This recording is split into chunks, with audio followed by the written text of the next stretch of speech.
নমস্কাৰ, মোৰ এই চেনেলটোলৈ তোমালোক সকলোকে স্বাগতম জনাইছোঁ।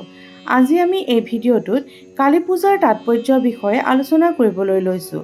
সেয়েহে তোমালোকে ভিডিঅ'টো সম্পূৰ্ণকৈ চাবা। কালী পূজা বা শ্যামা পূজা হিন্দু দেৱী কালীৰ প্ৰতি উৎসৰ্গিত ভাৰতীয় উপমহাদেশত উদযাপিত হোৱা উৎসৱ। কাতি মাহৰ অমাৱস্যা তিথিত এই পূজা পালন কৰা হয়। দুৰ্গা পূজা, লক্ষী পূজাৰ পিছত আৰম্ভ হয় কালী পূজাৰ প্ৰস্তুতি। কালী হৈছে হিন্দু ধৰ্মৰ এগৰাকী দেৱী আৰু তেখেতক শ্যামা বা কালিকা নামেৰেও জনা যায়। শাক্ত আৰু বৌদ্ধসকলৰ 10 গৰাকী দেৱীৰ তালিকা সন্নিৱিষ্ট মহাবিদ্যাত কালীৰ নাম উল্লেখ আছে। অপশক্তিৰ ধ্বংসকাৰী হিচাপে কালীৰ নাম প্ৰথম উল্লেখ আছে।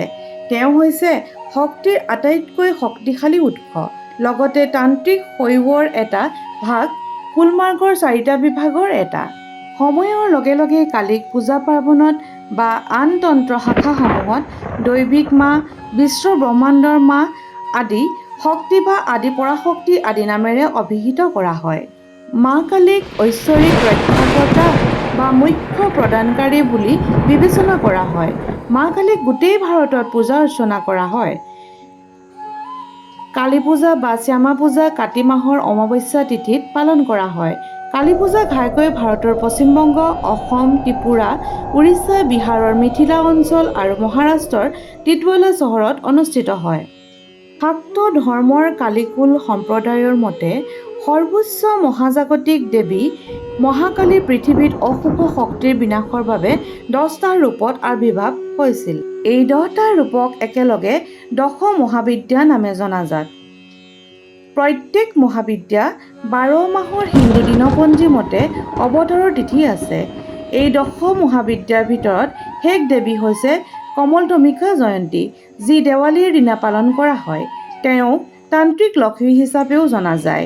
ভাৰতীয় উপমহাদেশৰ বাকী অংশত এই দিনটো দেৱতা শ্ৰীৰাম বা শ্ৰীকৃষ্ণৰ সৈতে যুক্ত।